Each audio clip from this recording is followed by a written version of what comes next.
Greetings, everybody. Welcome to a lovely, peaceful Sunday afternoon as we go live at the waterhole, or waterholes, we should probably say, in association with Wild Earth TV and Africam. I will be your naturalist for the next 2 hours. My name is Ben Coley, and I will be helping you navigate these cameras and hopefully giving you some insights and some general discussions into all the interesting behavior and animals and trees and anything else that we might see. As always, it's live, it's interactive. We love it when you send in your questions and your comments. So please, please, please continue to do so. It's great to be able to have a discussion with all of you wonderful people watching and hopefully field some of your brilliant questions that often come in and usually leave me stumped as well. So please do send those in. But what a lovely Sunday afternoon start it is with our elephant bulls who are almost always at Tembe Elephant Park down in Maputoland on the eastern coast of South Africa. And I also believe that there was a lion seen on this camera much earlier this morning, so highly unlikely, but you never know. It is Sunday Fun Day after all. Perhaps, just perhaps, that lion, I'm not sure if it was a male or a female that was seen, but maybe will grace us with its presence and come down for a midday drink. Chances are it will be slumbering away in the shade, but you never know. There's a good chance if it does turn up, the elephants will give the game away. They'll be very alert to a lion coming in, even though it doesn't really pose much threat to elephants of this size. They are just historically not very comfortable with predators, and whilst they may not necessarily chase it away, if it was far away from them, we would probably see some form of behavioral change. They would take note of it. And those are the sorts of things we'll be looking for, as well as any potential alarm calls from the impala and inyala and other antelope, which I'm sure are also in the area as well. I see we have a few of our regular viewers joining us, which is always wonderful. Penelope Kenyon. Ah, there's some of our impalas. Greetings to you as well from a hot, humid salt rock in KZN. That was a mixture of KZN and KwaZulu-Natal. Quite difficult to say them both simultaneously. And Harriet Hodgkin as well, greeting everybody from a sunny but windy Cape Town. Well, it's a lovely day here in the Lowveld, certainly just outside Hoedspruit, where I am currently. It's in the low 30s, there's a nice breeze blowing. Skies are relatively clear, which is always a good thing as far as I'm concerned. So we will see what happens at all of our different cameras. But lovely, as I said, to start off with some elephants. Colin Eames, you're also with us. You want us to have a good day finding animals? Well, I hope so, Colin. I hope so. You never know what you're going to get. We always see something interesting to discuss, certainly. But for now, this has been a site that greets us pretty much every day on Live at the Waterhole. This group of bull elephants who really don't seem to go particularly far away from this waterhole. And that is one of their favorite haunts, fiddling around in the mud, I would think, or in the sand, having a bit of a dust bath. They'll go down, probably come this side of the water into the little mud wallows, splash some of that around. And we'll see what we get up to. A little woolly neck stork wandering around in the background also.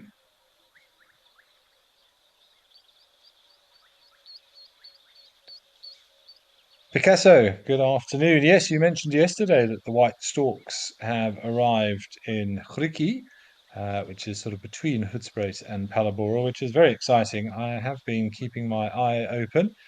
We haven't had any, certainly where I am, that I have seen yet, but I live in hope. I do keep a little bird list for the area that I'm in, the wildlife estate. We've got some great ones on the list: finfoots and half-collared kingfishers and crowned eagles and honey buzzards, and not things you'd necessarily expect to find. Well, red-backed manakin was very good, but I added two more yesterday for those of you who are oddly invested in my bird list for where I live. We had some alpine swifts flying overhead. And I'm delighted to say that I've ticked off the broad-billed roller for this area as well. Found one along the river yesterday afternoon, which is always very special to see. Not many of those around. and we are right on their sort of eastern range of their distribution, generally spread up more north and east into Mozambique. So just the Kruger area does get broad-billed rollers, but not something that we see every day, but a beautiful bird. If you've never seen one, this sort of rich purple color and this vibrant yellow beak. But beautiful bird.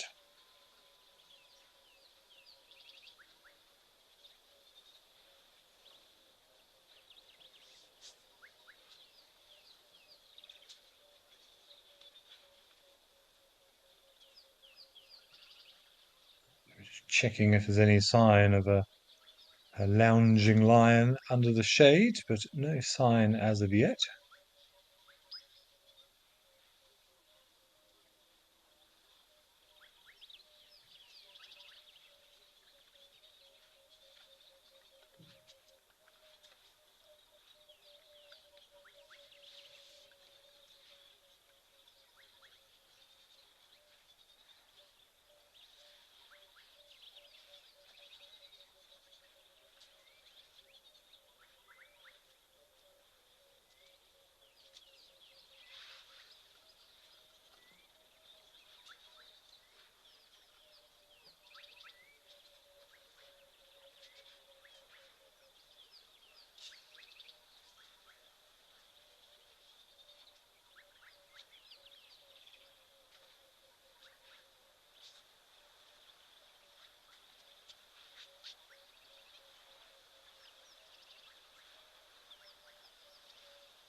Okay, but all of these elephants do look very docile today. So not a great deal of movement. Elephants, of course, do slumber while standing up. They will reduce their energy levels and can, in fact, sleep whilst standing up. You'll often see that by where they just become pretty motionless. You can see the one on the right, well, it is moving now, but did have its trunk just sort of draped onto the ground, a sign of, say, elephant catching, I suppose, 40 winks or so.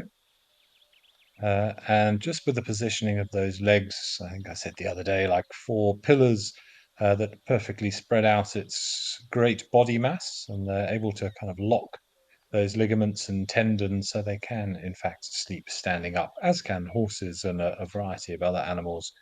But a good way to be able to save a little bit of energy, especially when getting up, is such a mission when you weigh potentially 5, 6, maybe even 7 tons.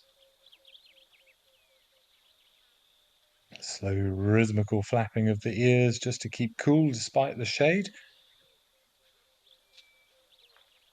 Remember when you see the temperature on your weather forecast, that's the ambient temperature. So potentially also just the air temperature, even in the shade, it is remarkably or marketably more in direct sunlight. Markedly, there we go.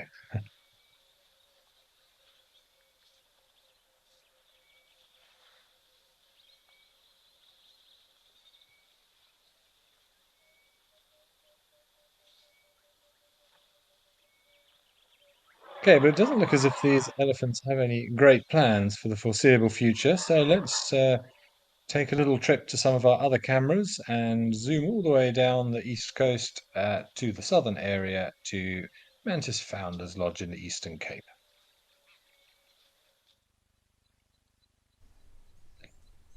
Ah, and some other large mammals having a very sleepy Sunday. That seems to be a theme for today, and why not? It is a Sunday after all. A couple of two, in fact, at least three, by the looks of it, white rhinos enjoying the water's edge there on the left. Oh, and what looks to be a little Cape wagtail, I think.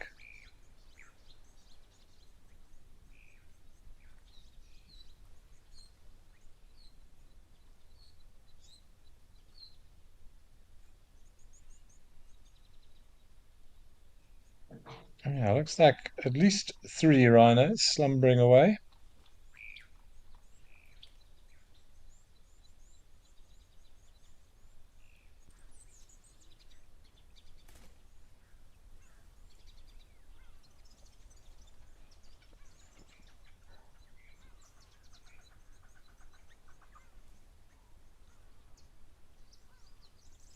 Can see, yes, some particularly the one on the right looks like a little bit of a tatty ear. Looks like one of those classic notches that are made when the rhinos are darted and dehorned. And then those notches are taken out of the ears just to facilitate identification from a distance for the research teams. And depending on where those notches are and in which ears they are found, they will be assigned usually a number. They'll be on a database somewhere. It just allows the research team to identify them at a distance.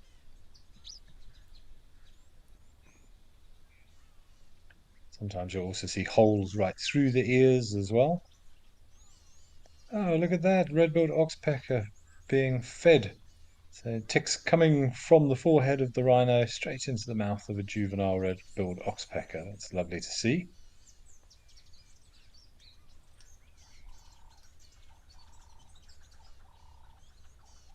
Yes, Darkmane Lover, you're right. Beautiful red soil down here in this area of the Eastern Cape. I don't know too much about the geology down there, but one assumes that the soil is very rich in iron. That's normally what it means when you have this very orangey red soil.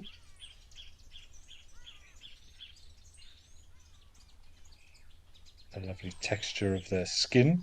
It's actually one of my favorite things when you find where a rhino's been lying on the road when we're driving around out in the bush, because they often do like to lie on the road. The sand there is nice and soft.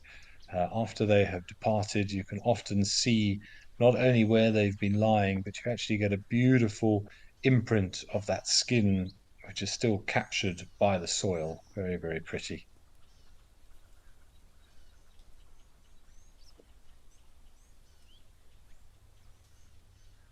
Kim Faustino, you're loving the white rhinos, and why would you not? There's independently moving ears, a little bit of harassment by flies, but also, even though they're sleeping, very much aware of their surroundings, big radar dishes, just being attracted by any particular noises. The one at the back flapping around, I think, is in response to some irritation from insects. They do look very relaxed.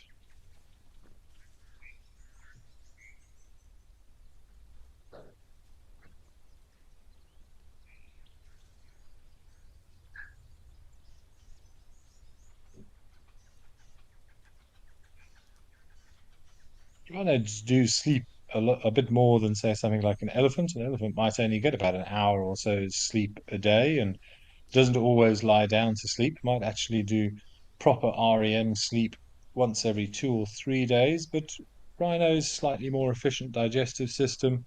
are able to slumber away for a lot longer periods. And on average, a white rhino will sleep probably somewhere between 6 to 8 hours every 24 or so. Not unusual first thing in the morning when you go out on drive to find rhinos lying in the road.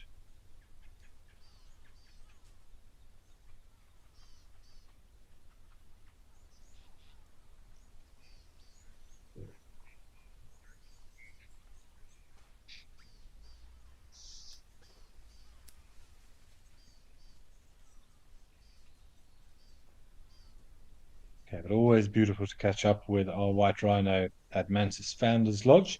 Let's zoom right the way up to the northwest of the country, from the southeast to the northwest up to Tau, where it sounds like we have some elephants in the mud.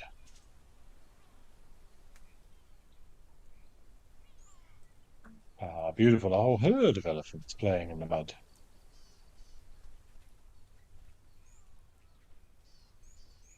On a little tiny wildebeest on the left.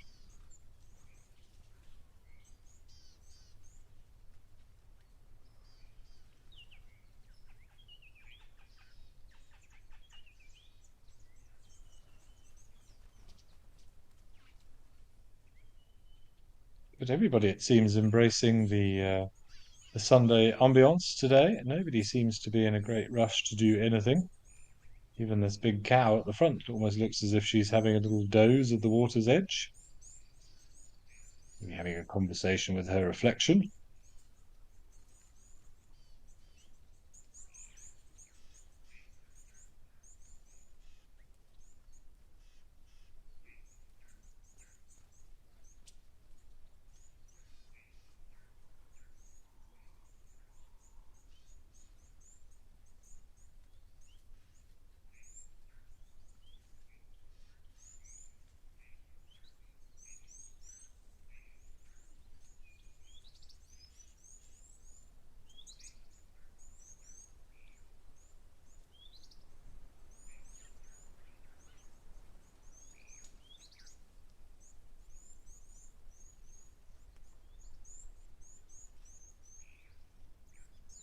Interesting how they're all sort of huddled together in such a small area, the majority of this group. Whether that is because they're having a little bit of a dozy period and therefore not paying quite so much attention to their surroundings as they would otherwise do so. So it makes sense, particularly with a youngster there, to sort of encapsulate the youngster in this armored surrounds of the rest of the adults there, perhaps. Yes, Penelope Kenyon, those yellow flowers are a beautiful backdrop, certainly.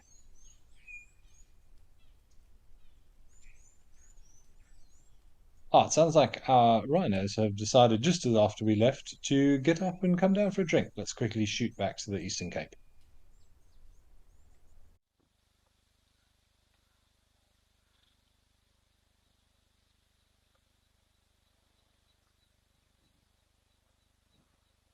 Beautiful, looks in very good condition, this one. Nice smooth skin, not too much evidence of trauma.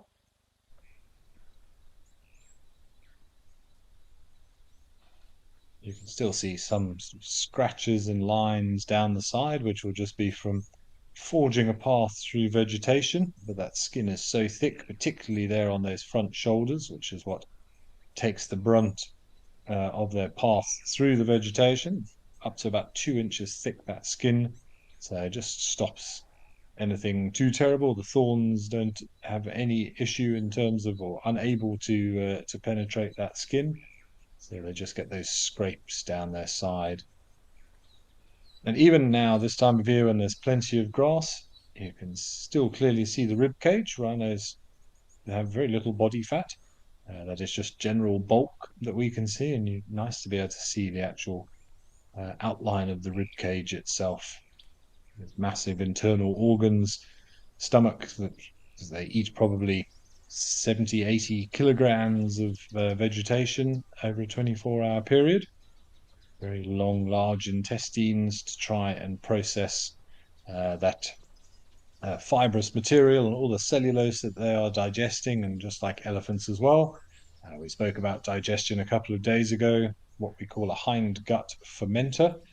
So in between the large and the small intestine, they have their big cecum, which is a fermentation chamber packed full of bacteria and other microbes that just help to break down and digest that material, create sort of fatty deposits, but fatty substances, energy rich stuff that can then be absorbed back into the body.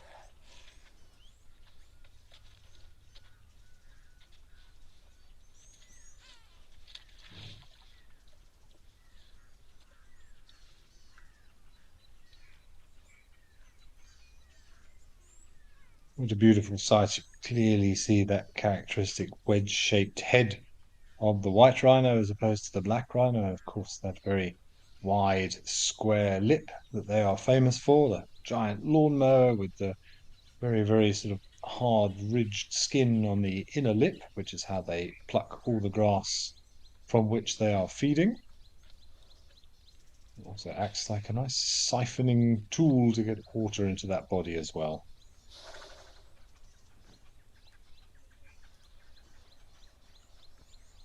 Dark mane lover, yes, very majestic rhino, and always a beautiful backdrop here with the low position of the camera, with a lovely sort of horizon. Always good from a photography perspective as well, as if you can get down to eye level. And Joanne Miller, yes, you were mentioning nice to see rhinos with some horns there. As far as I know, they do dehorn the rhinos from time to time down in this area. I don't know too much about the specific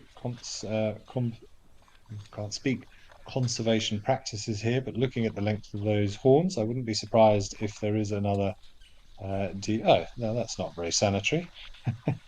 If there is another dehorning round to be done at some point in the near future.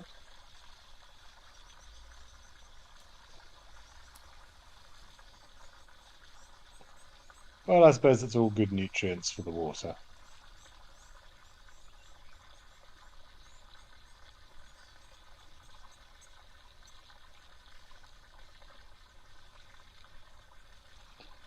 Wow, that is that was a good amount. Obviously, has ingested quite a lot of water and will have been getting a lot of moisture from the vegetation that's been eating as well, or she has been eating.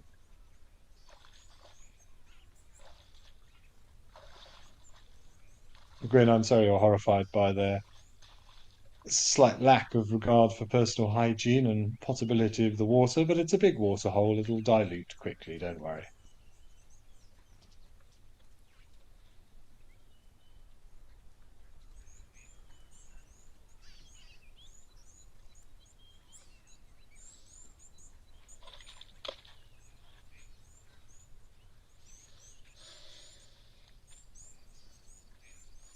Maybe this one saw what was going on and decided to just sidestep left a few paces to get some cleaner water.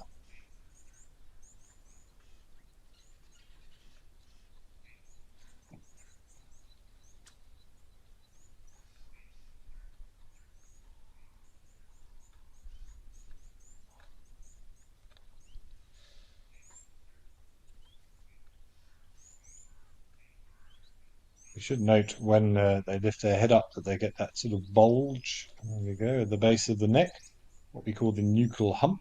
It's something that the white rhino exhibits and the black rhino doesn't really. And then it's just a big ball of muscle that just facilitates them to lift that great head up and down. Very, very heavy skull, but perfectly designed for grazing behavior as they just make their way slowly through the felt, just sweeping their head left and right like a giant lawnmower. It makes sense to have that long angular head so that sort of its natural resting point is your mouth just above the grass. Small eyes, Don't have too much to worry about in terms of predators, but those ears perfectly positioned right on the top of the head. And as we mentioned before, very mobile, constantly moving around, picking up stimuli from the surrounding area. Because their eyesight well reputed to be not particularly good, we don't think they can resolve much from about sort of 50 meters onwards, if not less than that, in terms of detail, but they will pick up movement from maybe sort of 80 meters, possibly even 100 meters. But having spent quite a lot of time on foot with white rhinos over the years, I've come to the conclusion that their eyesight is a little bit better than perhaps we give them credit for. I've been standing absolutely stock still when a rhino's come out of the bushes, wind in my favor, and it was probably a good 80 meters away, and it just stood there staring at me. It knew I was there, I have no doubt, because there was no sound, there would have been no scent, and I'm sure it had picked up something.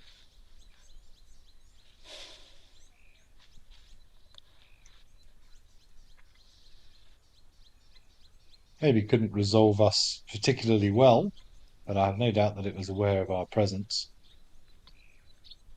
And just as an interesting side note for any of you who are considering a walk in the bush, you'll often get told to wear neutral coloured clothing and things in order to help blend in with the environment and to avoid bright colours.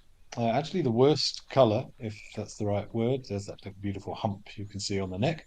The worst color that you can wear is actually white because it's very, very obvious. It stands out. It's easy for the animals to see. So try and avoid bright white. By all means, khakis, shades of khakis and greens and olive greens are good, or muted colors in general. But bright white or a bright hat, you are guaranteed to draw attention to yourself.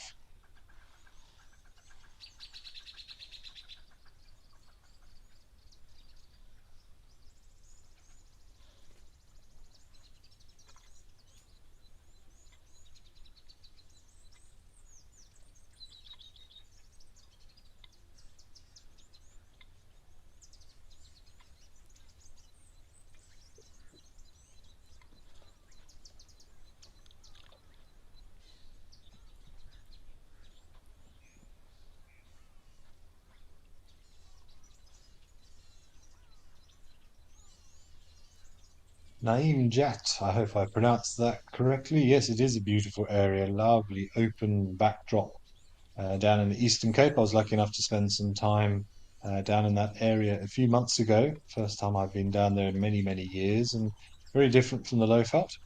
Much more open land, beautiful sweeping views, and a nice change. Spas, you're also commenting on the beautiful scenery and say how much um, white rhinos, how much do they drink a day? Well, again, it will depend on the time of year and availability of resources, how much moisture that they are getting from the vegetation that they are eating. I think I took a stab in the dark earlier and said about, I can't remember, no, I didn't think I did mention water. I think about food, it's probably about 70, 80 kilograms a day, but water, having just had a quick check, somewhere between 30 to 50 liters of water a day, depending on the requirements. Very well, if that water tastes a little bit funky, have a word with one of the ladies in your party.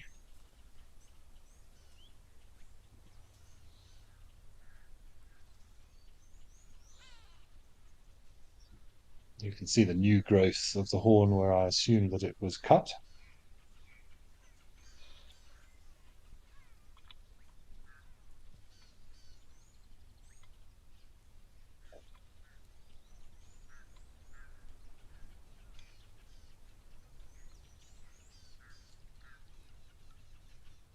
On average, the horns do grow back about 2.5 centimeters a year, of course, depending on the specific animal and its nutrient intake. It's one of those, if you are going to dehorn, you don't want to do it too often because it's traumatic to the animal to dart it. And there's always a risk when you are darting an animal with anesthetic, as good as the veterinary services are, there's always a bit of a risk of anesthetic and bringing the animals back.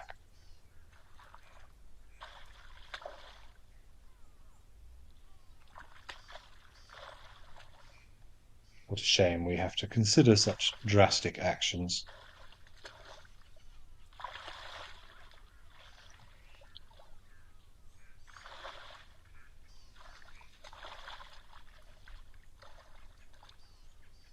Slightly concerned with that curled up tail, whether we're going to receive another deposit into the water.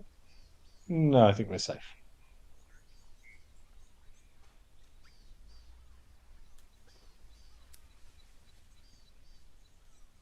Okay, well, that was very, very special. Always nice to spend some time with some rhino, but it sounds like some warthogs have come down for a mud bath at Tau. Let's head back up to Madikwe.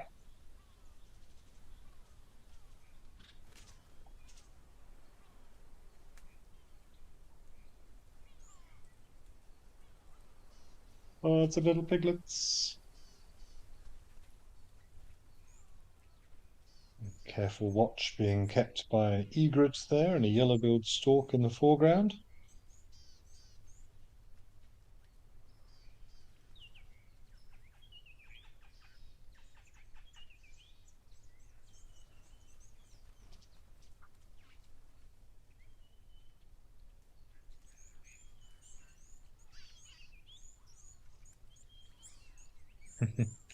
Little bit of a tussle going on in the background. My mud.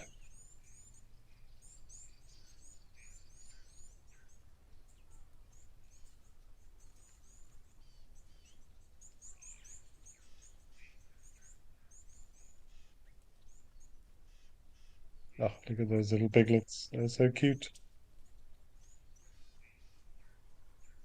So I assume that's Mum with her new batch, and these are very likely last year's crop.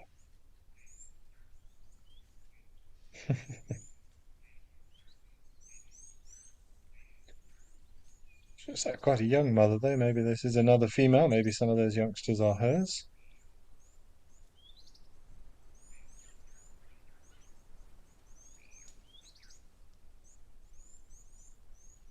Yeah, maybe not. We're having a drink. Ah, nice to see some social interaction between warthog groups. Fiona D, yes, little piggies. We just love these little piggies. They're one of my favourite things about summer out here. They're so cute. I'd love a little baby warthog.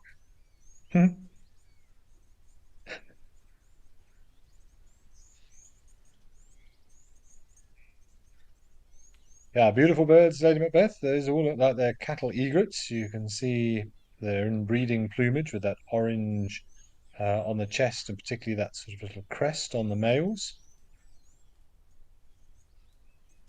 Very normal to see the cattle egrets in conjunction with other herbivores, as the name suggests. They got their name by following herds of cattle and now also herds of buffalo as the animals are walking through the grass there. They're disturbing all little arthropods, crickets and grasshoppers and moths.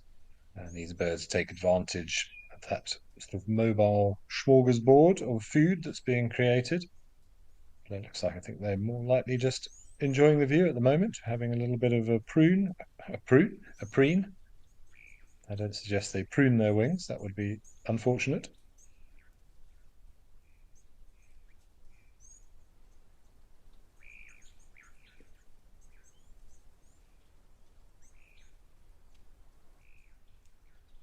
But a beautiful moment of mother and piglets.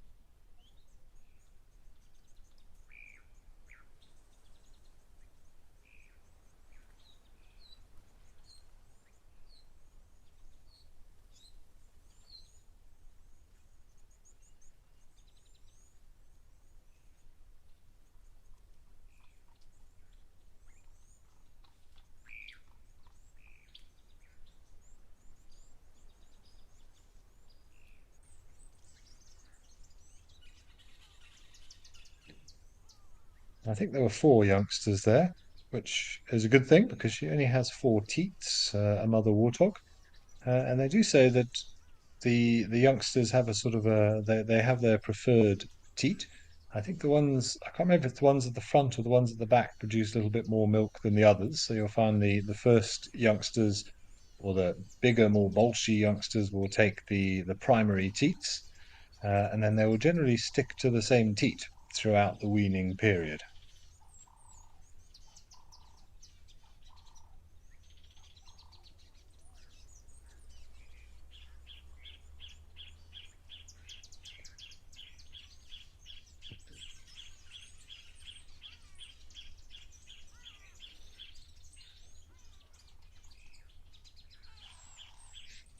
Jackie, you're asking if pigs could survive in the wild. I assume you're referring to domestic pigs, because of course we have out here we have warthogs and we have bush pigs, and there are wild boar in Europe and various other members of the same family who are wild. Um, I don't know what would happen if you released a domestic pig into the wild. I think out here it would get eaten pretty quickly. Having become domesticated, they've lost some of those instincts and are not, let's say, bushwise. They wouldn't know what to look out for. They might find it more difficult to find the correct areas that would suit them. But I think their biggest risk would be predation, although I say a domestic pig is a pretty massive animal. It would probably put up a good fight. But I would think it would probably be able to find enough food. Pigs will eat anything. But whether or not it would survive in the harsh conditions out here, the dry winters, the very, very hot temperatures, I think it may struggle and then most definitely have an issue with predation more than anything else, I would think.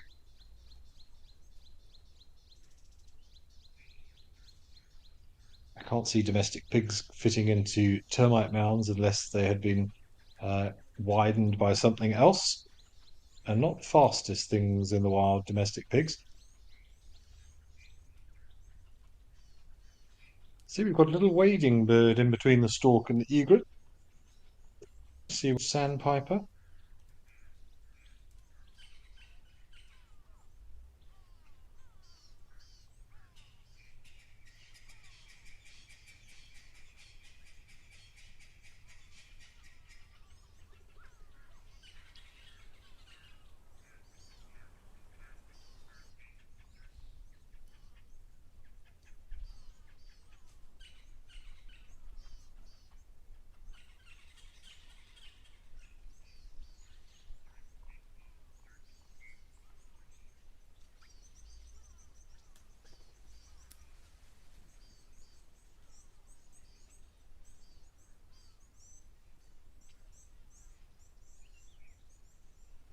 You can see that nice sort of pink tinge on the feathers of that stork, suggesting, of course, that it is in breeding plumage, a bit like those cattle egrets developing the orange colours that we just saw during breeding season. So too does the yellow-billed storks.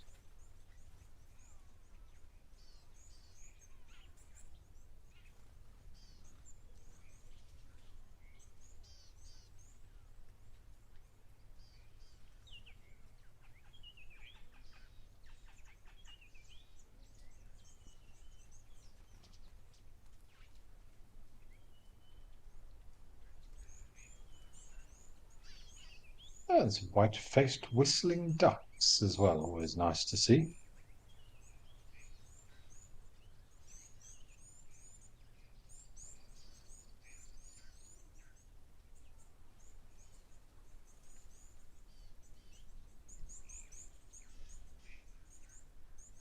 And I'm assuming that that's a spoonbill just behind the ducks as well. So yeah, lots of nice birds. So wood sandpiper, yellow-billed stork, African spoonbill, white-faced whistling ducks, and some cattle egrets.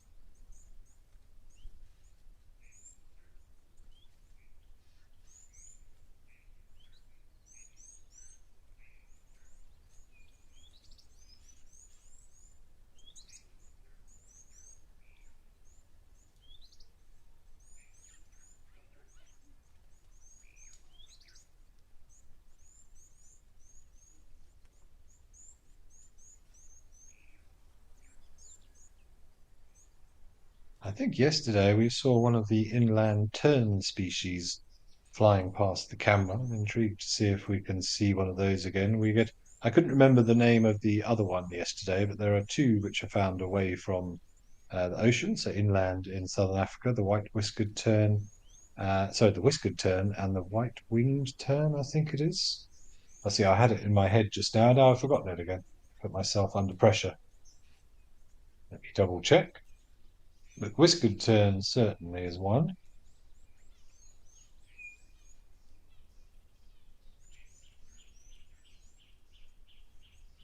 Yes, whiskered and white-winged. Lots of W's.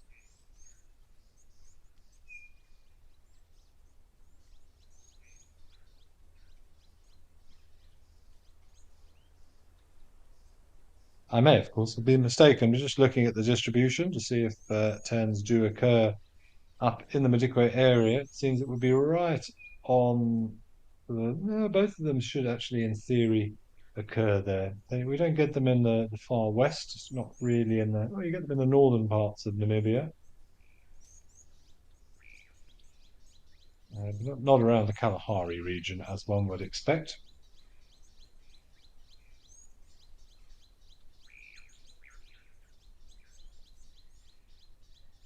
But the more ocean-dwelling terns are very difficult to identify. Some of them have distinctive markings, but you often only see them flying out somewhere away from the shore if you're on the beach. And there are quite a few that occur, particularly down in the southwestern area of the country. 7 or 8 different species that you could get there, very difficult to distinguish, particularly in the non-breeding season.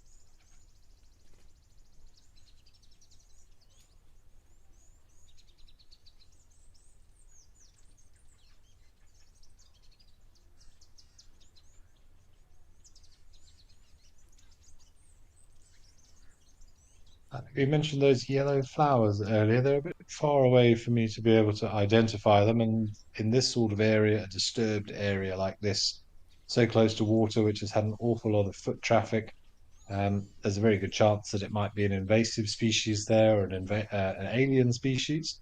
I'm wondering if it's not one of the abutilon species that we get down here. We probably have to get a little bit closer to try and get a proper ID, but it does form this beautiful sort of looks like a sun-kissed area of vegetation there with the mountains behind them. Very, very pretty today.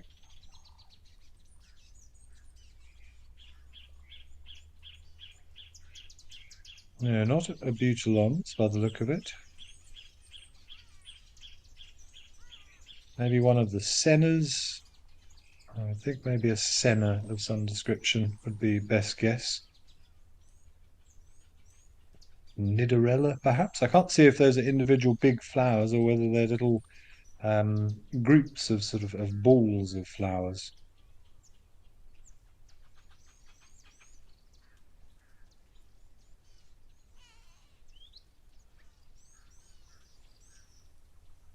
Yeah, but speaking of beautiful things, let's go and enjoy some ocean views down at Stony Point.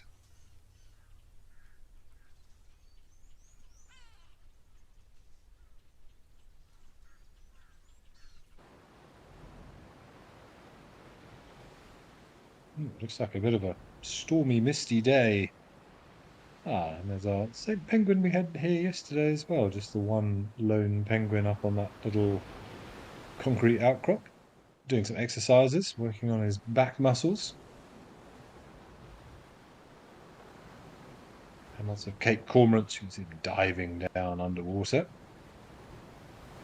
Maybe we'll have a tern that we can probably fail to identify whilst we're down here. Hmm. Are you pretending to be a cormorant?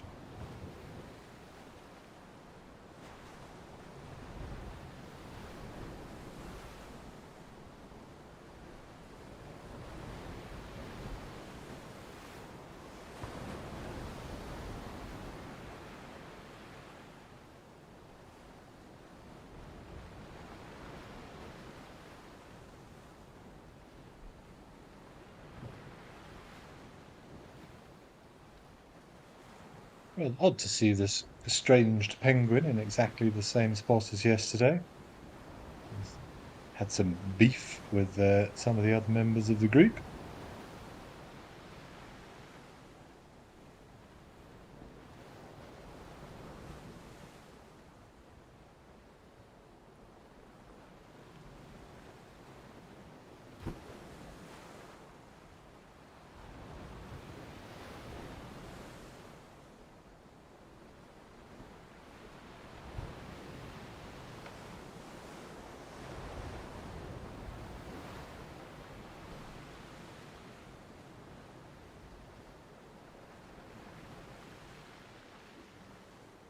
Vast number of cormorants. See all of their uric acid staining the rocks.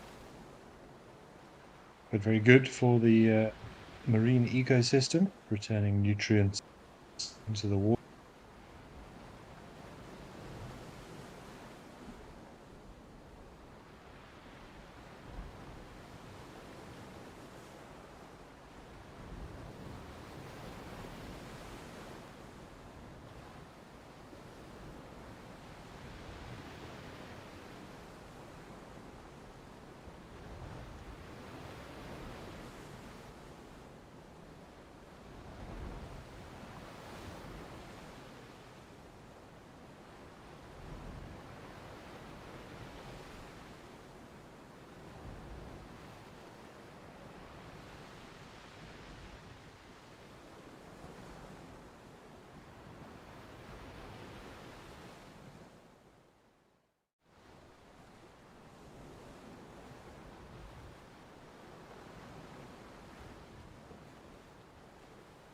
Interesting to see so many of them diving close to these rocks. We don't normally see that here. I haven't noticed it the last few times that we have visited Stony Point. Whether it's anything to do with the tidal processes at the moment, or it looks like a rather cool, probably windy day. Maybe it's brought in some nutrients from a little bit deeper out to sea, which has brought some fish in. A good opportunity for hunting. Oh, that's nice to see them under the water. Incredibly good swimmers. These cormorants capable of getting to depths 20, maybe even 30 meters down, I believe. But there must be a little proliferation of fish in the shallows today.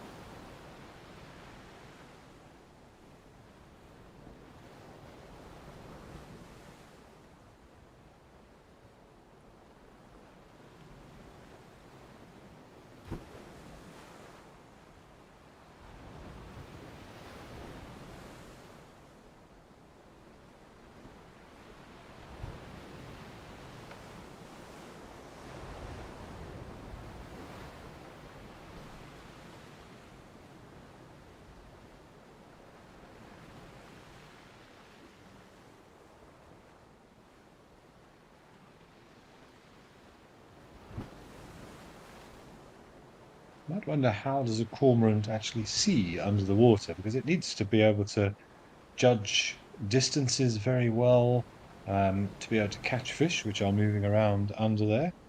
But they have pretty large eyes to their body size, which are specially adapted as well. They're slightly different from land birds, and they are designed, like many of the water birds, to be able to counteract refraction, which is just that sort of.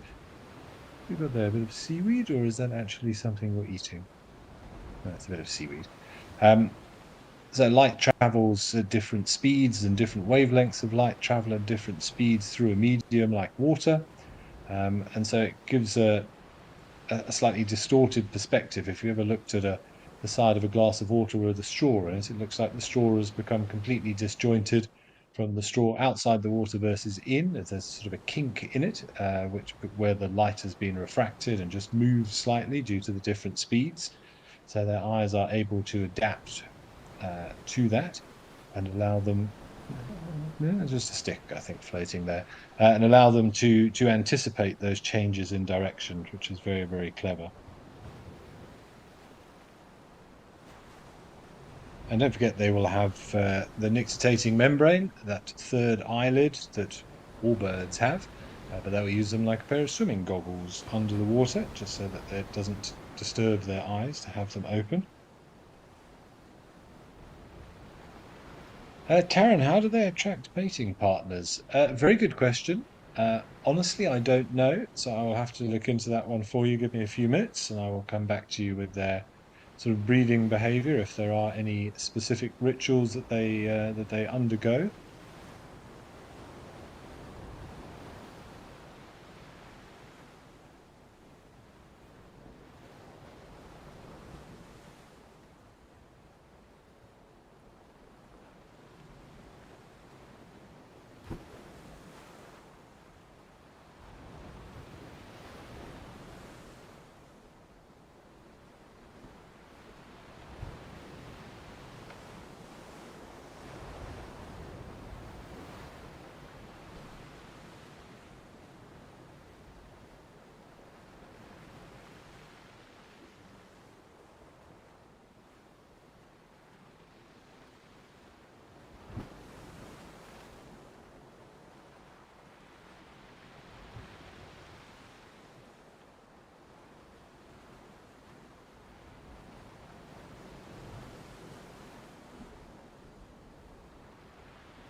Oh, it looked like a little kelp gull that came to join the cormorants momentarily.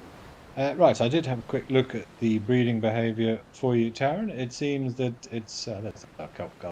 Uh, so the males will find a suitable nesting site. They will then arch their head right back, exposing their throat and call, hope to attract a female to him.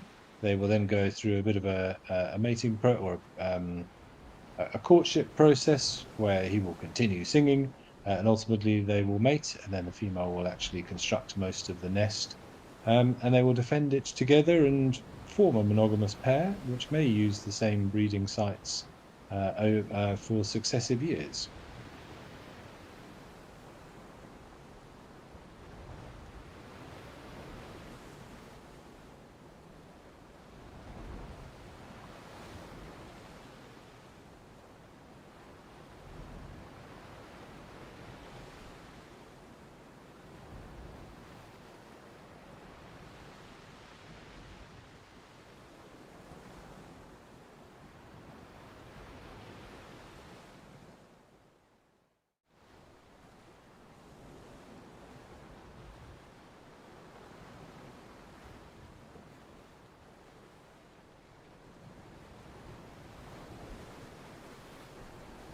I see we did have a little scan around for any Dussies, but Dussies notoriously bad at regulating their body temperature, so I'm not surprised that we're not seeing any out and about today. They're probably sheltering in and amongst the crevices. But I see, Jackson, you are just sort of mentioning how surprised you are to the relationship from a taxonomical perspective between an elephant and a hyrax or a dassie. It does seem like a strange one, I agree, but they do share various similarities. So they're forward growing incisors that they have that you don't really see them very well on dassies, but they are sort of miniature tusks in that regard.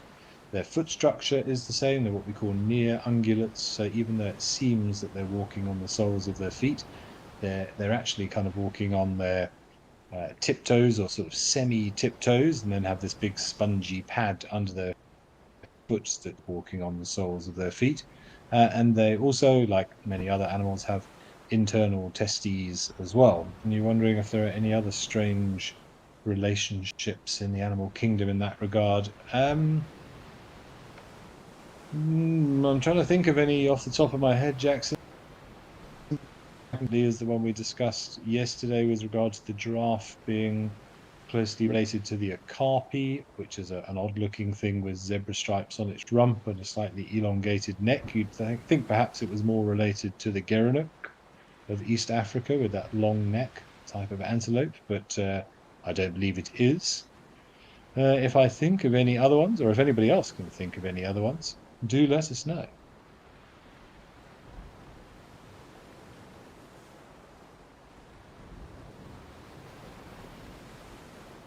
Hippos are quite closely related to whales, but I don't think that's particularly surprising.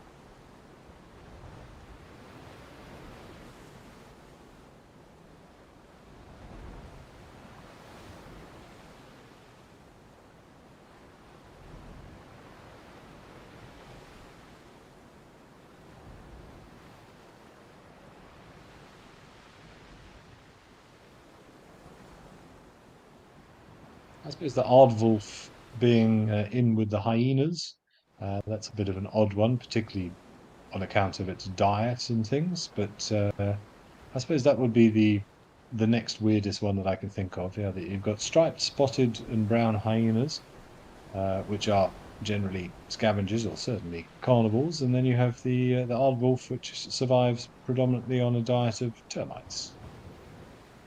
But they do look relatively similar. They're strange looking things, aardwolves, but look like miniature hyenas, like dwarf hyenas.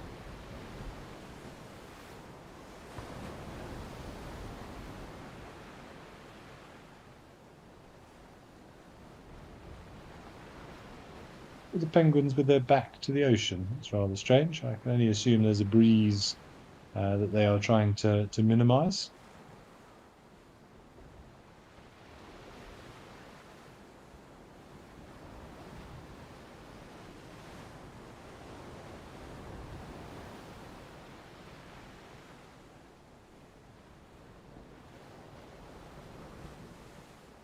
Lady Macbeth, yes, you've mentioned the hippos and the cetaceans, given them their proper sort of family name. But yeah, hippos and whales relatively closely related. But to say, I think you can kind of understand that relationship being semi-aquatic, at least the hippos. And I believe there's something to do with the voice box in the hippo, which is very, very similar to that of the whale in terms of the way it's orientated, which allows it to communicate underwater the same way that whales do.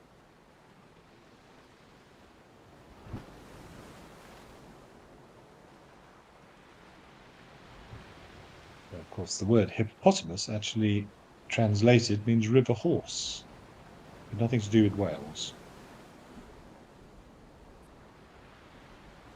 Julian Thomas, you're saying that a bird of paradise, there's beautiful birds in, I'm going to say, I'm trying to think where they would be. They're Asia, I think, aren't they? Birds of paradise.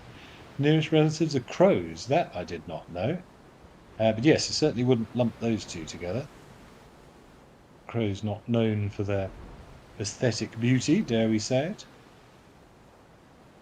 Those birds of paradise are absolutely spectacular with those huge tail feathers and their very interesting mating dances that they perform.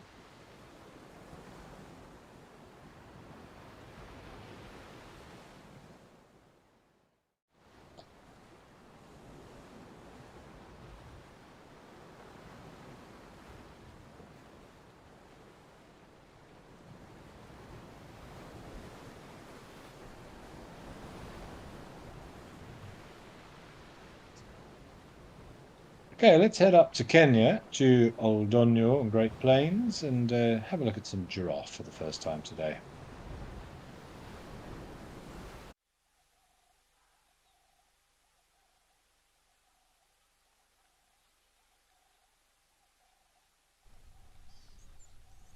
Now, if you were watching yesterday, there was a giraffe, a female giraffe that we saw up here at Oldonyo, had a bit of a funky neck.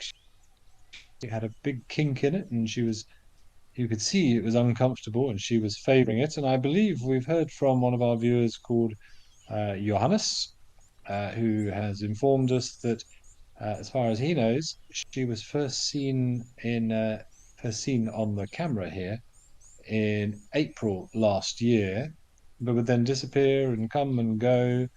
Um, but then hadn't been seen for about 6 months, up until around about the 10th of January. So obviously went on a little bit of a walkabout. But she has returned to this area now. So it'll be interesting if we can see that giraffe again.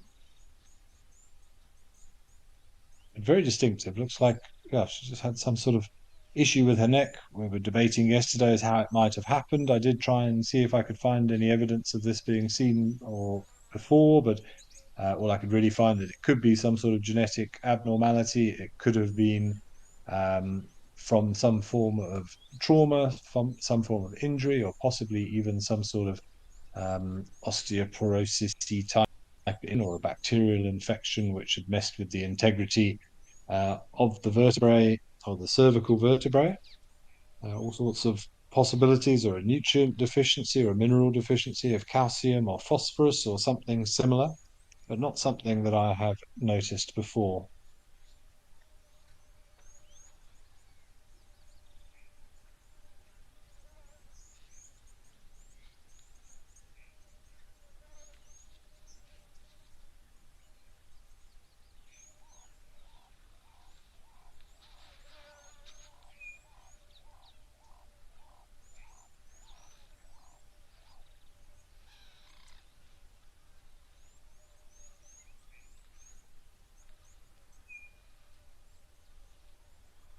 If you watch carefully, you can see the ripple as those gulps of water go down the throat.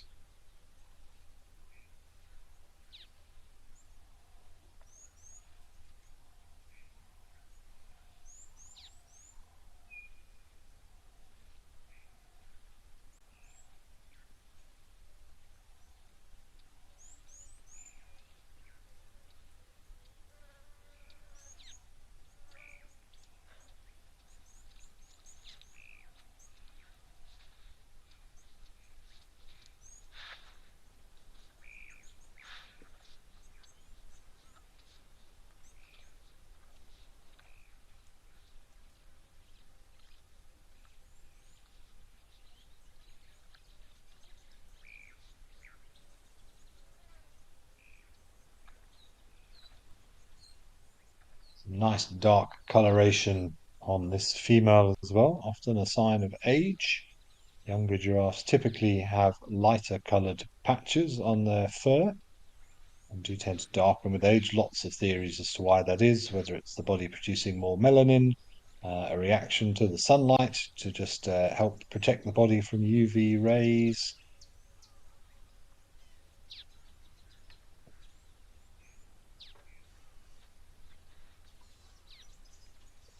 But a lot of it is also genetics.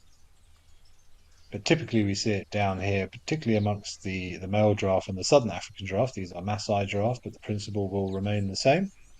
That the older males have much darker color on those splotches or those blotches on their skin, sign of increased levels of testosterone and dominance. And we see that across the animal kingdom in lots of other species as well. Lots of documented evidence on the colour of lions' manes and how lionesses generally prefer or will go for male lions with darker manes and with longer manes rather than shorter manes. But hers is rather nicely contrasted, very white or pale fur in between the dark patches. And they do a great job of breaking up the outline and camouflaging them in and amongst the trees with dappled light coming through the leaves. But also very important for thermoregulation, particularly at night time. They radiate a lot of heat and get rid of a lot of the heat that was absorbed during the daytime. That was good timing. Laluma, you'd asked about the different colours on the skin patterning. And there you go. I hope that answers your question.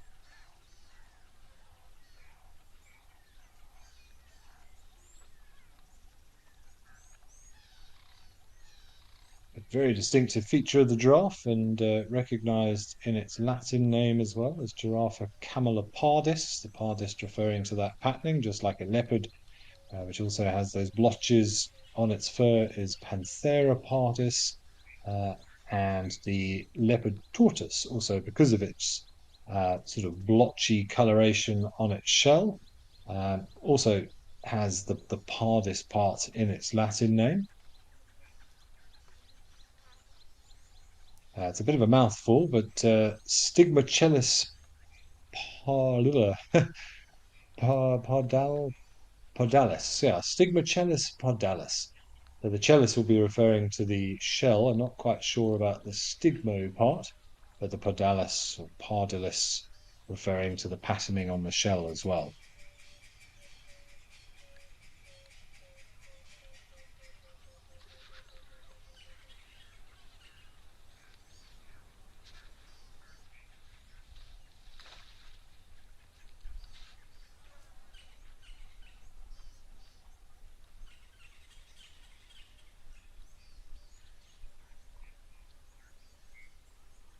Stigmo actually comes from the Greek word stigma, which means mark or spot. So there you go.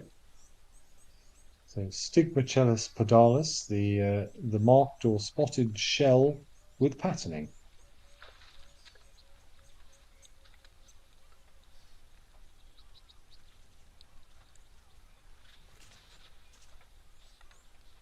Ah, having just checked that out, I owe you all an apology. I was incorrect. The pardis bit actually means leopard or panther. My apologies, everybody. I was incorrect on that one. So Panthera pardis basically is referring to the leopard itself, and the Camela pardis referring to the fact that it resembles a leopard. And a leopard tortoise marked or spotted shell that looks like a leopard.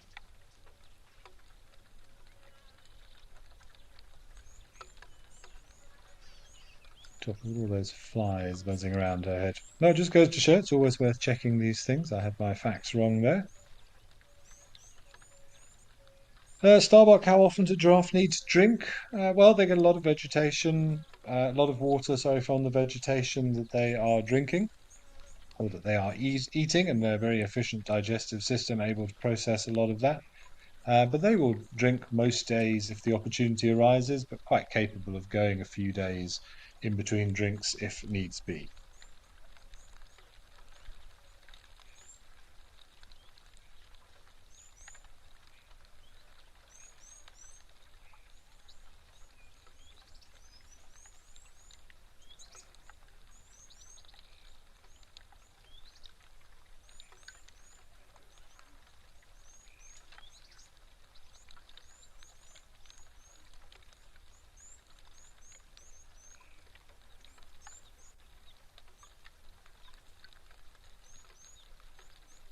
There's some little blue heads of some helmeted guinea fowl right at the bottom of the picture as well.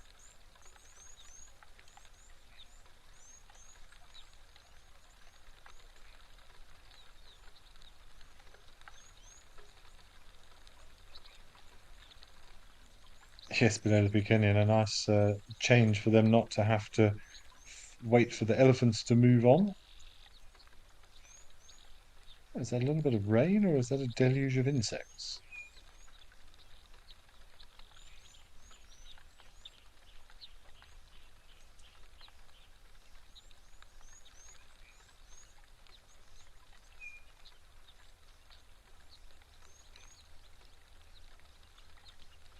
General consensus seems to be insects. Lots and lots of them buzzing around in front of the camera.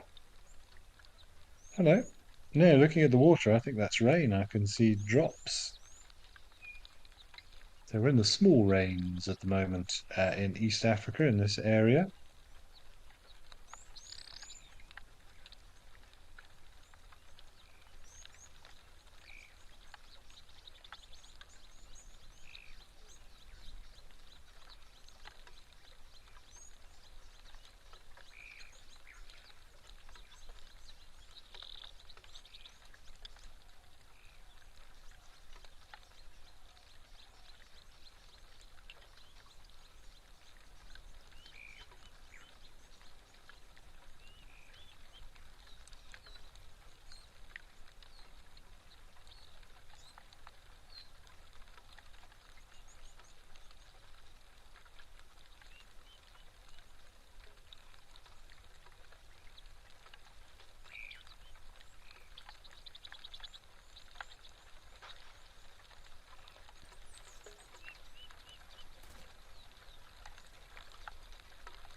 Some lovely close-up views of those guinea fowl with those mottled feathers that they've got.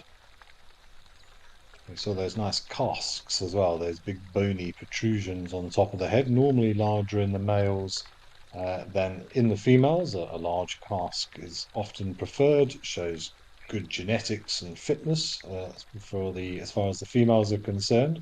And there have been some suggestions that those bony casques also help to resonate the call to allow their call to travel further, similarly in hornbills as well. But we like guinea fowl. They're rather pretty, um, even though they're often sort of ignored as being relatively common, but those beautiful spotted feathers and that striking red and blue head. But also one of their main food sources is ticks. So they are a good controlling agent of the tick population. I wonder now with this rain falling, there were quite a few insects around. We saw quite a few buzzing around that giraffe's head earlier, whether this has caused a lot of the insects to alight on the ground, this little bit of rain. And the guinea fowl now taking full advantage of that.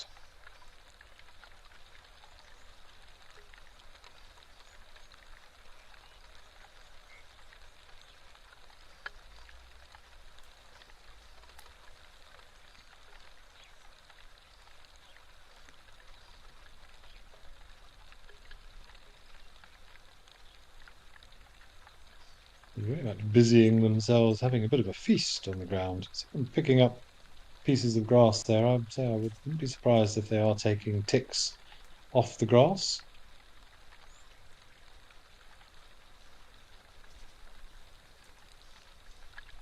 But certainly that's not their only diet.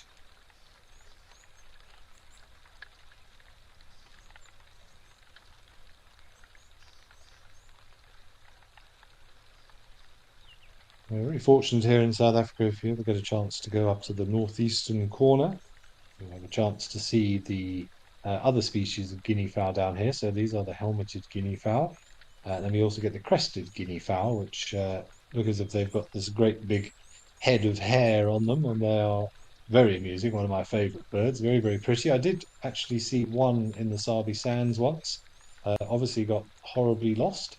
It hung around for about a week and then never to be seen again. And then there is a species called the vulturine guinea fowl, which does look rather unusual and does have sort of vulturey properties. I think that's in East Africa somewhere, but I've never seen one myself. Let me see if I can double check where they occur.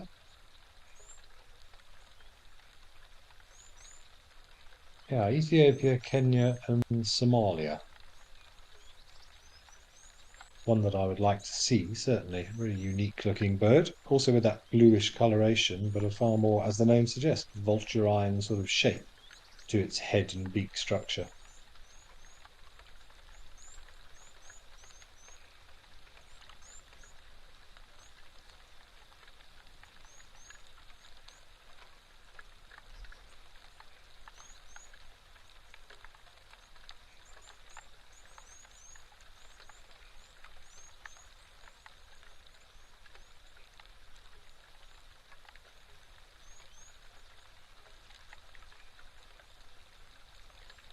Yes, it does seem that helmeted guinea fowl also quite happily to eat grasshoppers, termites, and other insects. And wow, apparently up to 5,000 termites were recorded in a single crop of an animal.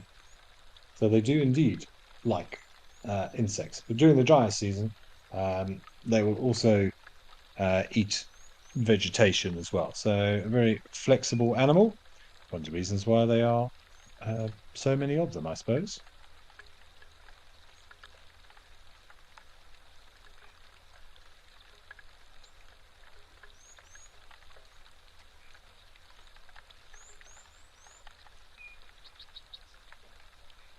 But nice to see some rains falling in Africa.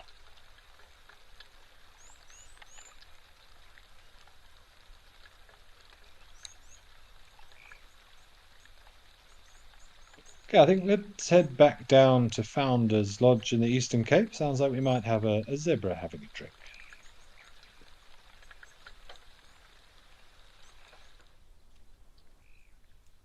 Or two zebras.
Gorgeous views again with that open backdrop.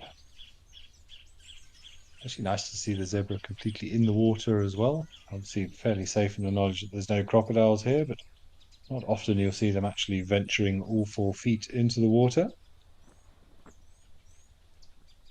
There's a reason is drinking right on this side of the dam after what we saw the rhino do on the left.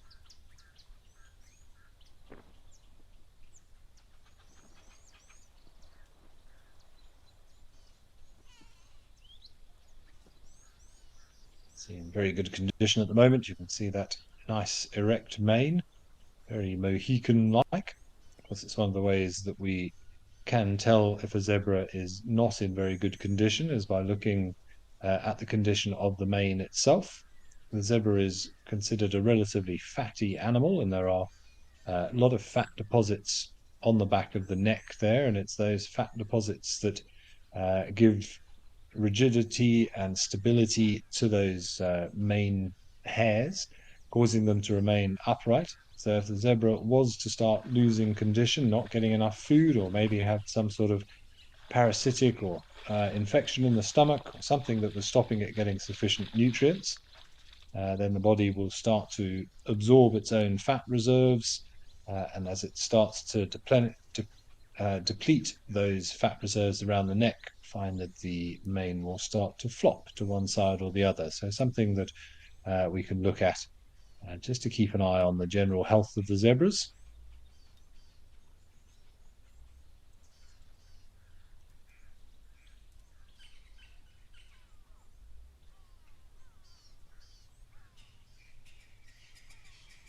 And nice to see that our white rhinos are still hanging around as well.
Okay, these rhinos look very, very comfortable under this acacia of sorts. Not quite sure which one it is, but it sounds like we may have some elephants having a drink at Tau. Let's head back to Mitigway.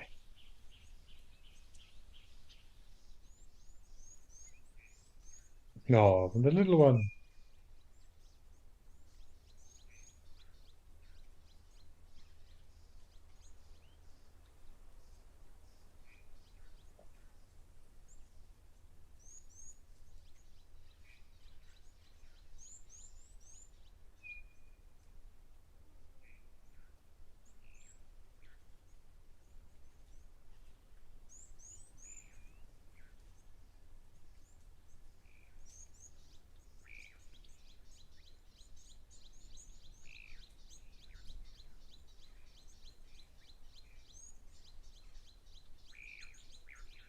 beautiful red coloration of that soil. I'm not sure where they found that soil. You can see most of the soil here is fairly leached and whitish in colour.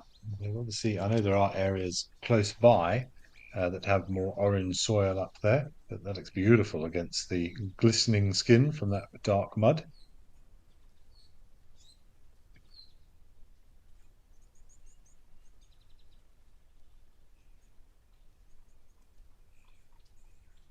It's like a little terracotta wash. I wonder if this youngster's going to voice his disapproval at the egrets at some point.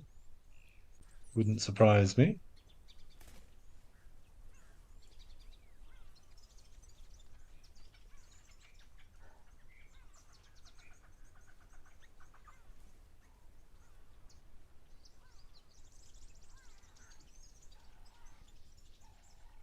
I can't quite say if it's a little boy or a little girl. Little girls generally a little bit more tolerant than little boys. If it was a young boy, I wouldn't have been surprised if he did take exception to that egret, although could be a little boy. Difficult to tell from here. A big old female in the front there, probably the matriarch. Look at that very angular forehead and the sunken temples. The back also beginning to sag in the middle. Very old cow, that one.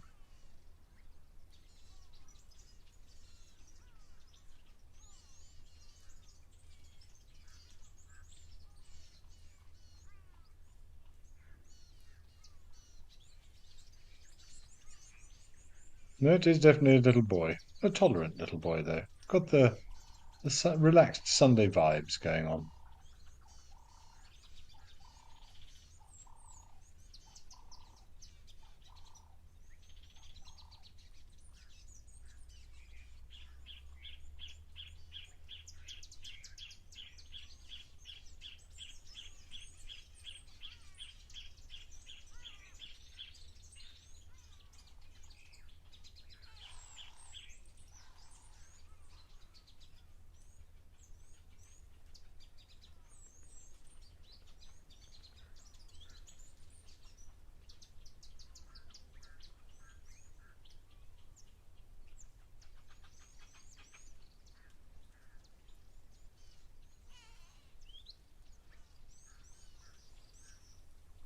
So it looks as if she's lost the hairs on the end of her tail. I'm not sure how she would have done that. But definitely an older female, this one. So life expectancy for elephants in captivity can get up to 70, 65, maybe even 70. But out in the wild, mid to late 50s would be a very good innings for an elephant. As many of you may know, ultimately they will succumb to malnutrition on account of their tooth structure or lack thereof as they get a little bit older. There's 6 sets of teeth that they have during their lifetime.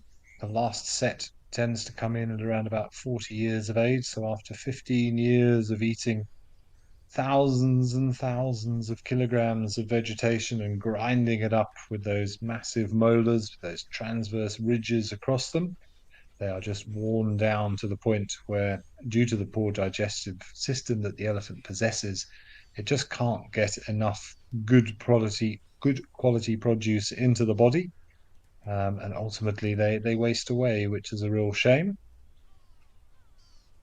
We need more elephant dentists in the world, and that would probably extend their life by quite a few years. But always hard to put an age on an elephant, but I would say she's well into her 40s, I would think, just by gauging the her general size and the way the skin looks around the head, certainly.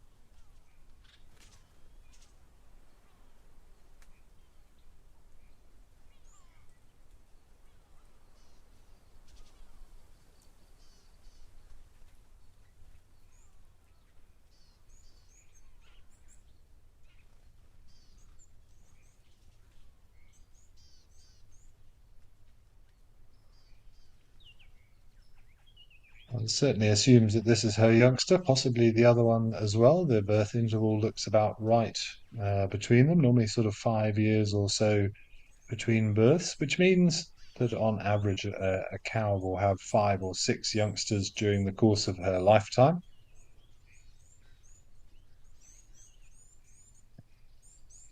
I'd say that interval between the births will be very dependent on the specific conditions. Elephants, like many other animals, are very, very good at understanding how much space they have available. If you put a herd of elephants into an area where there's huge amounts of space and resources, you'll find their reproductive rate will be far greater than if that area is already saturated.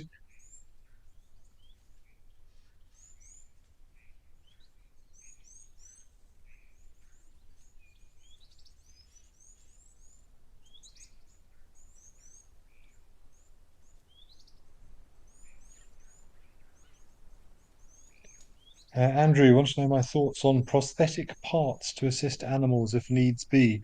Um, Honestly, Andrew, I wouldn't say I'm a proponent for it. I think we should let nature run its course. I also think that that animal's chance of survival with a prosthetic, whatever it may be, would probably be greatly lessened, and one would need to look at the stress and the potential dangers of darting and the procedures, the vast procedures that would need to be done to even facilitate such a thing. So it doesn't surprise me that we haven't done so. You could argue that's hypocritical as we've done it for ourselves. But no, I wouldn't say I'm a proponent for prosthetics for animals. I think it's a bit easier for us in terms that we can help rehabilitate people to use them, communicate things in terms of discomfort if they need to be adapted, if they don't fit properly, which we would never be able to do with an animal, and I don't think it would really understand what was happening. You could argue there might be a case for domesticated animals, but I think wild animals are best left exactly that, wild. Always say the downside or the other flip side of that, of course, is the predator population. Always say that what keeps them going is the old, the sick, the young, the weak, the injured. That is what they prey upon. It's hard enough to catch animals anyway. Think of lions, leopards, success rate of not much more than about 15–20%. So that's only one out of every 5 or 6 hunts that are successful, they themselves expending a lot of energy. And if we keep fixing all the broken animals, I would be unsurprised to see a massive drop off in predator numbers.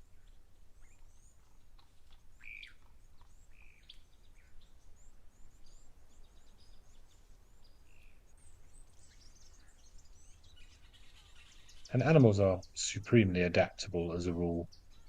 So we've spoken about it many times, but elephants who've lost trunks still able to figure life out and adapt accordingly.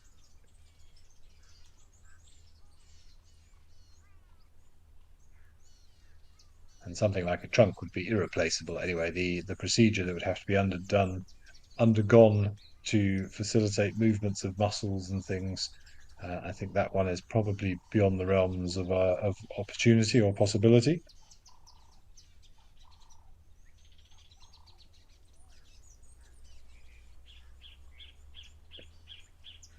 Okay, I think we're going to head back down to Founders again. Sounds like we've got some warties enjoying the mud.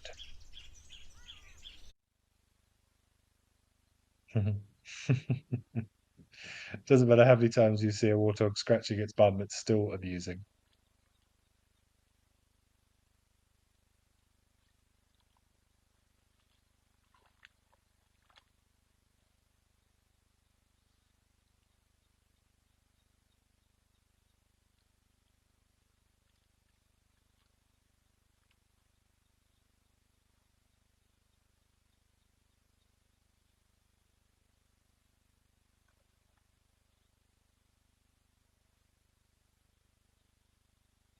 A little bit of sibling grooming going on as well.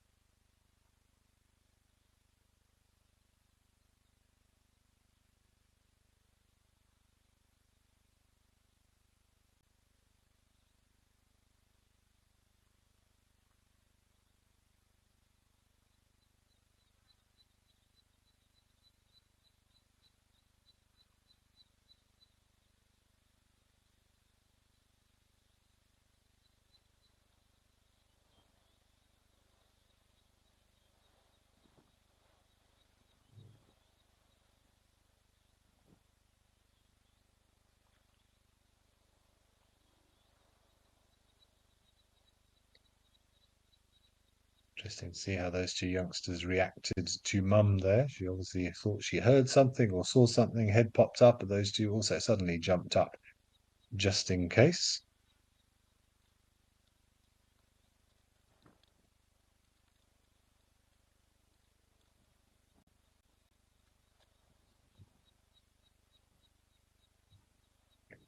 Darkmane Lover, you're saying that you may have heard of veterinarians at zoos using prosthetics on some animals if needs be. So it's quite possible in that situation. So I can understand it from a domestic situation or possibly even in a zoo situation, I suppose. Oh, I think it's like sable legs. But I don't think it's going to work out in the wild. But it's an interesting concept, something that I may actually have a little bit of a read up on. I'm sure it has been done, and I'm sure some of the technology exists to do so. A beautiful, beautiful sable bull.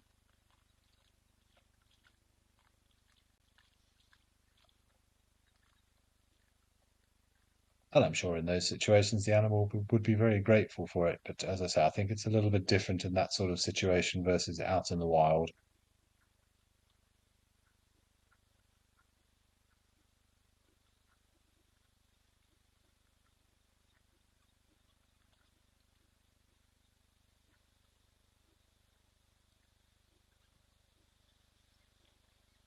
The sable bull just came strolling past, showed off his magnificence, and disappeared just as quickly as he arrived. But he was a real beauty. Such a magnificent animal.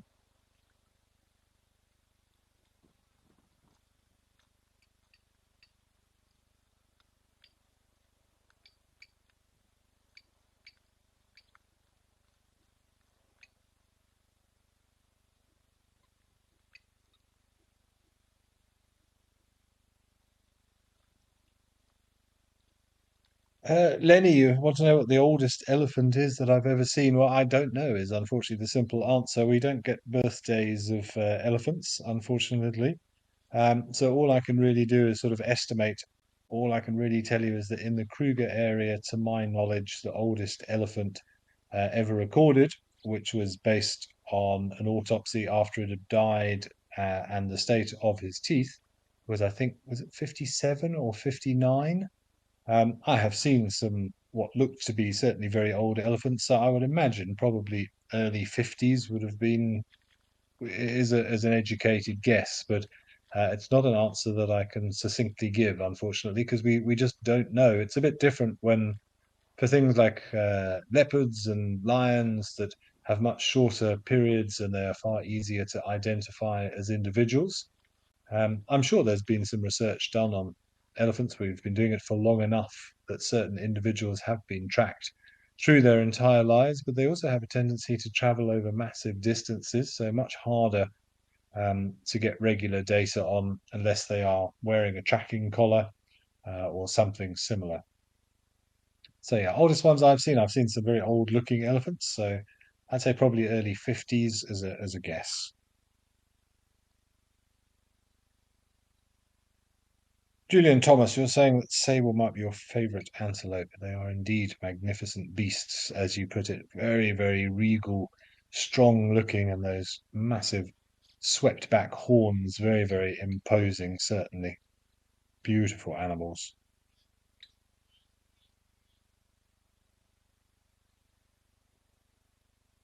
Canine girl, you're enjoying the little warthogs. I'm not surprised, they're so cute. So cute.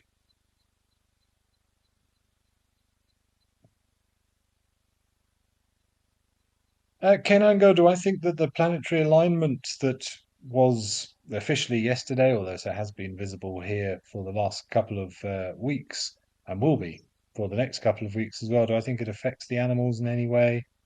Um, no, I don't think so. To be honest, in terms of a specific effect that planetary bodies would have on Earth, they're just too far away and too small to have a specific effect. The only thing that I could think of would be from a navigational perspective.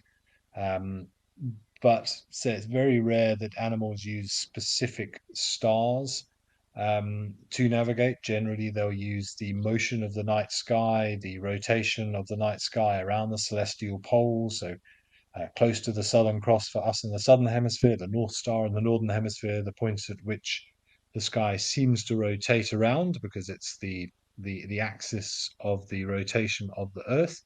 That's generally what animals key off. There have been some studies that suggest that seals might be able to recognize individual stars in the night sky, and if all of a sudden a planet all of a sudden, but if a planet does get quite close to us and becomes very, very bright in the sky, I suppose it could be used by animals in terms of navigation, but it's very, very small proportion of things that would look at individual celestial objects. So I wouldn't have thought so. The moon certainly does have an effect on the behavior of animals. It casts an awful lot of light. It makes hunting more difficult. So predators usually take the opportunity around times of full moon to rather go out and mark territories as opposed to specifically hunt. But there have been various studies done that we don't think that there's any correlation between full moons and insanity or different behavior in people or animals. Certain things do respond to it, though. Corals is a very good example. Corals will spawn during one full moon in the summer months, and they will do so because the full moon means stronger tides, which means that their little are they polyps or reproductive things that corals produce will be carried much further by the tides because the tides will be stronger around that time of the month.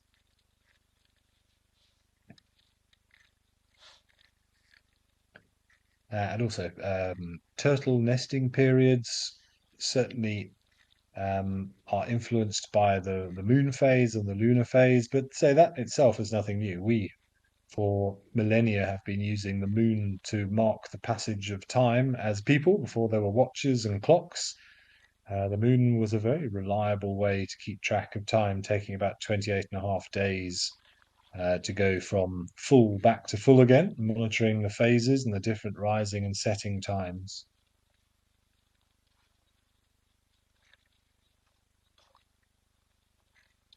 In fact, the word month comes from the word moon. And that is why we have 12 months in a year, because there are 12 full moons in a calendar year. And we have Julius Caesar to thank for that, who adjusted when we did have a 10-month calendar, and he made it 12 to align with the Egyptians, who also had 12, because of the full moons. Yes, some of you are probably saying, well, hang on, sometimes there are 13 full moons in a year. Yes, it does happen, but it is not the norm. That's when we have 2 full moons in a calendar month, which can only take, which takes about 29 days, I think it is, 29 and a half days, 28 and a half days. I should know that, but I can't recall.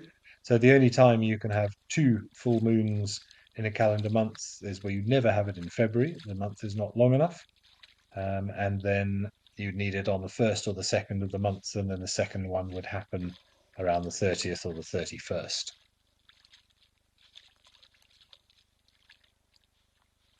Although the origin of the once in a blue moon, the original meaning of blue moon doesn't come from 2 moons in a calendar month. It comes from 4 moons in a season as opposed to 3.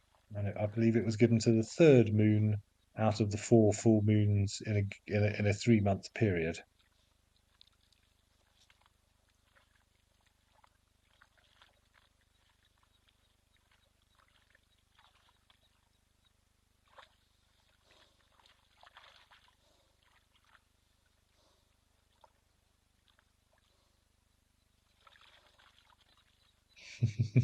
Is Rhino just giving a little stare down to the warthogs?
The warthogs thought better of it.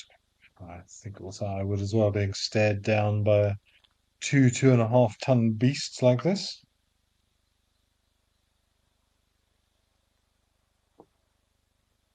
Certainly looks like a bull. Can't say for sure. It's a bit shadowy in between his legs there, but just looking at the thickness of the horn, do normally find that the bulls have shorter but stronger horns than the females, because they need to be strong for fighting, for intimidation purposes, and if they were too long, they would potentially snap during engagements when such time as rhinos did have horns. But just hold on there by that plate if you ever do have the chance to be a part of something like a rhino dehorning or a darting. You can actually wobble that horn around. It is actually quite flexible, just to give it a little bit of give in territorial or protective exchanges.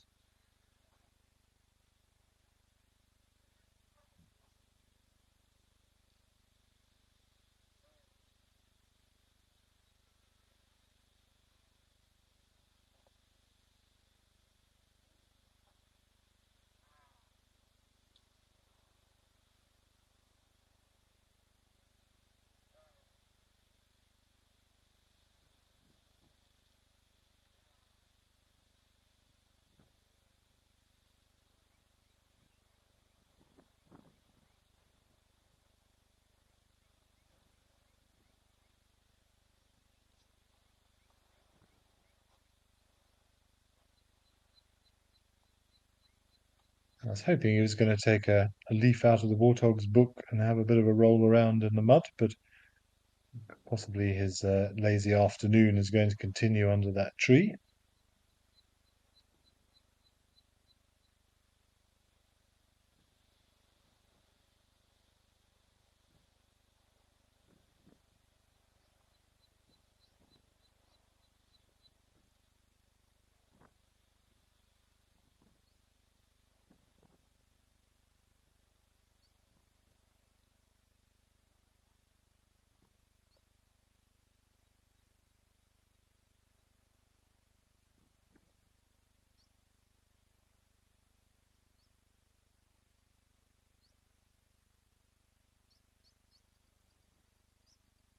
Yeah, well, it sounds like we've had some intermittent baboon sightings up at Lentore in Kenya. Let's head up there and enjoy some baboon antics.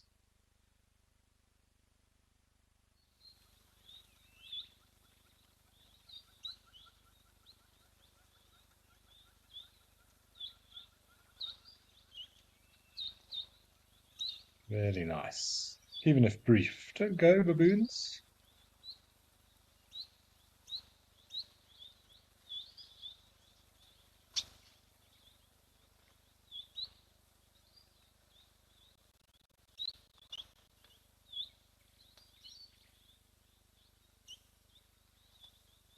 Now, that might be quite literally the tail end of our baboons. That's a shame.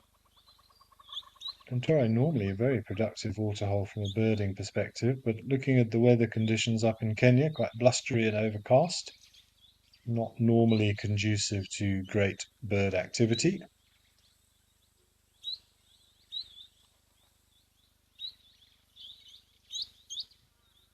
Still some intermittent visuals through the vegetation.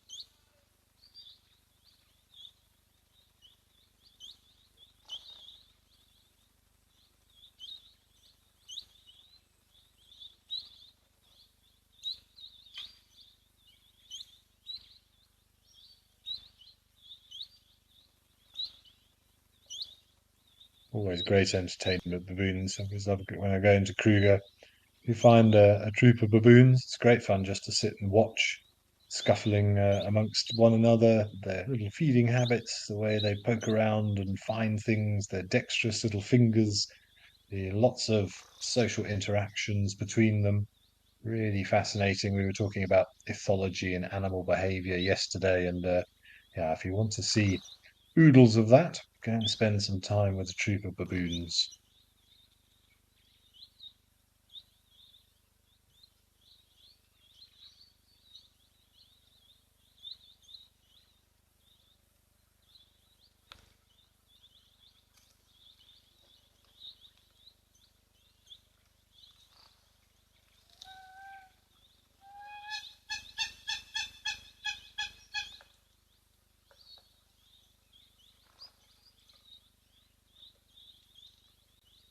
That sounded like it could have been a hummerkop. I know there was a hummerkop seen on the camera a little bit earlier. We didn't get here in time, though. Oh, there's a baboon.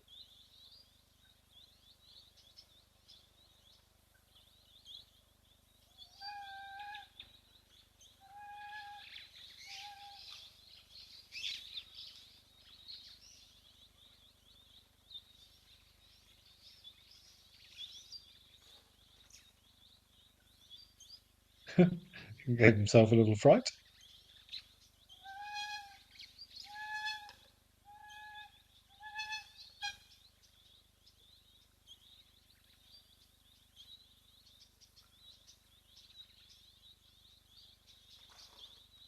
That squeaking noise does sound like a hummerkop, but I'm honestly not sure what else you might find up there. I'm sure there are other birds in Kenya that also make a squawky, squeaky noise like that.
Incredible balance. What are you after up there, baboon?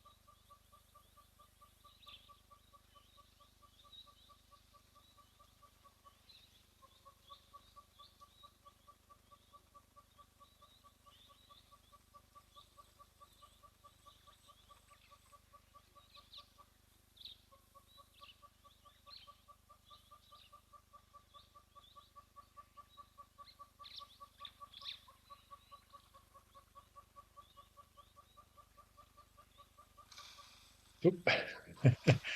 That wasn't the most graceful of leaps, but interesting. You see, he thought about it and realized the branch he was on was not really suitable and just found a better branch to spring forward, but incredible dexterity. So because of that, have been used also certainly down here in southern Africa with regard to the Chacma baboon for some traditional medicines due to their incredible flexibility and there are reputed, and I say reputed, of course, traditional medicines that utilize things like powdered bone to assist with bone problems in humans,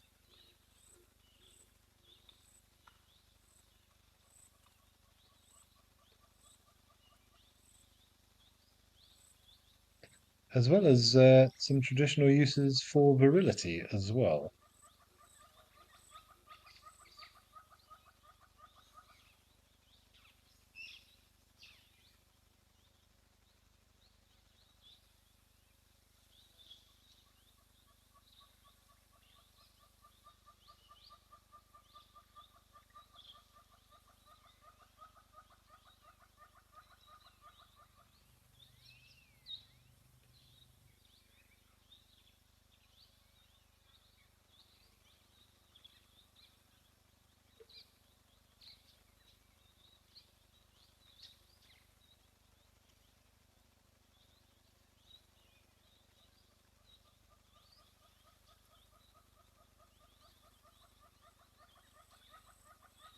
Amazing how they can just perch up there and be comfortable. If you see baboons sleeping in trees as well, lying on the tiniest of little branches, incredible feats of balance. So that long tail also helps.